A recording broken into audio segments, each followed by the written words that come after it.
Pertama kita bakal ngomongin tentang branding ya. Branding itu merupakan sebuah proses membangun identitas dan persepsi tentang sebuah produk atau merek itu di mata audiens. Oke? Tapi penting untuk dipahami bahwa branding itu bukan cuma soal logo, nama, dan juga desain.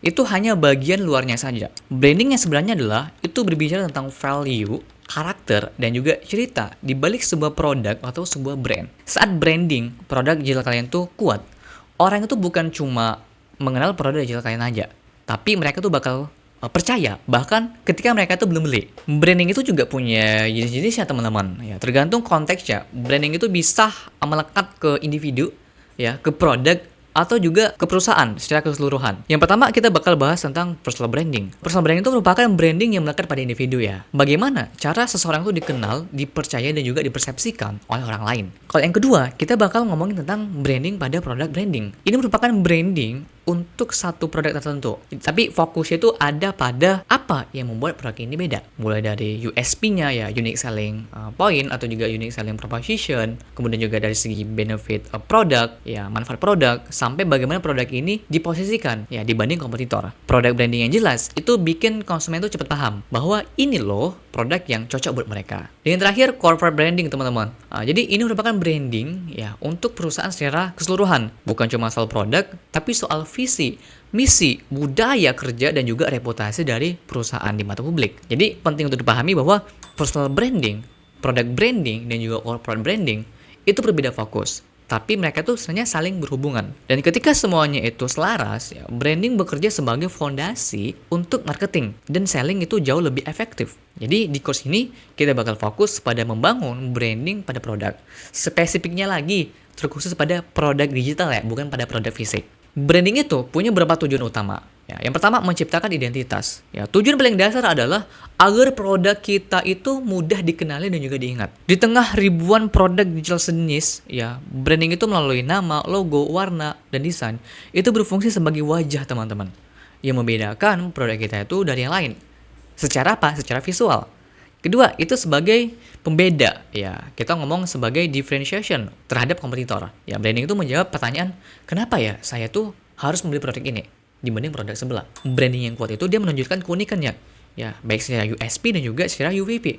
Baik itu dari segi kualitas, fitur, ataupun juga experience produk yang tidak dimiliki oleh kompetitor. Ya, yang ketiga itu membangun kepercayaan dan juga kredibilitas. Kita ngomongin masalah trust di sini. Konsumen itu cenderung membeli produk ya, yang memiliki reputasi yang jelas, teman-teman. Branding yang konsisten itu membangun citra bahwa produk tersebut tuh aman, berkualitas, dan juga dibuat dengan serius. Sehingga mengurangi resiko keraguan saat konsumen itu hendak membeli. Nah, yang keempat, itu memberikan nilai tambah, added value. Branding itu memungkinkan kita ya menjual produk dengan harga yang lebih tinggi, premium pricing. Contoh, aku kan punya produk digital content planner gitu ya. Mungkin ya tanpa nge-branding, mungkin ya kita cuma bisa ngasih offer dengan harga 20.000. Ya template gitu. Tetapi dengan content planner dengan branding yang kuat, aku tuh bisa jual di harga 90.000. Karena konsumen membeli itu kepercayaan teman-teman. Bukan cuma template semata. Karena mereka tahu, oh ini dibikin oleh Cari Digital Online. Ya secara branding, Cari Digital Online itu selalu mengutamakan quality dibanding quantity. Nah, jadi kita emang selalu fokus ke kualitas produk-produk kita di semua produk yang kita buat di produk digital. Kalau kalian nggak mau perang harga, ya fokus teman-teman tuh ngebangun brand dan juga ngelakuin branding.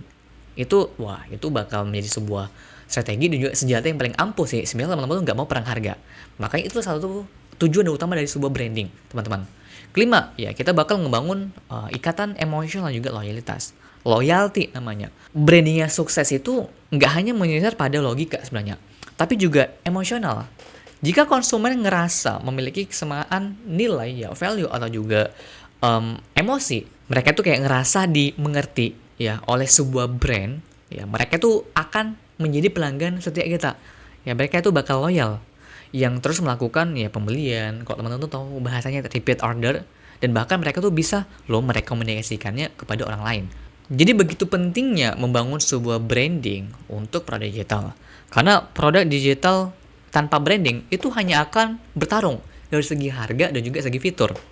Emang kalian mau sampai kapan mau perang harga terus gitu? Makanya teman-teman tuh mesti nge-branding. Kalau kita ngomongin tentang branding teman-teman, itu luas banget ya, itu luas banget teman-teman. Teman-teman bisa lihat di sini ya. Ada sekian banyak item-item yang nggak semuanya itu mesti kalian penuhi sebenarnya. Ya, tapi mungkin kalau kalian pengen bekerja sebagai profesional, teman-teman tuh mesti paham ya tentang item-item ini. Jadi ya kita bakal mencoba merumuskan untuk beberapa poin saja yang sesuai dengan konteks yang mau kalian branding. Ya, misalnya kita mau nge-branding nih sebuah produk, khususnya produk digital. Nggak semua ini bakal kita buat teman-teman. Jadi aku bakal bimbing teman-teman life hack-nya lah ya, agar lebih simple dan juga lebih praktis.